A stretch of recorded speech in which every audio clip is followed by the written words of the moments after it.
अस्सलाम वालेकुम दोस्तों, फ़लक अपनी न्यू वीडियो के साथ उम्मीद करती हूँ आप सब खैरियत से होंगे, बहुत अच्छे होंगे, मज़े में होंगे। आज का जो टॉपिक है उसका ख्याल।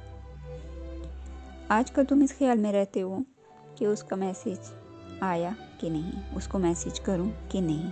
दिल करता है बात करने का, पर दूसरी तरफ ये भी सोच आती है उसका रिप्लाई तो आएगा नहीं, तो फिर भी उसके बारे में सोचते रहते हो। उसको तुम्हारा ख्याल ही नहीं। तुम बहुत प्यार करते हो ना उस शख्स से, इसलिए उसकी कमी पर कभी ध्यान नहीं जाता।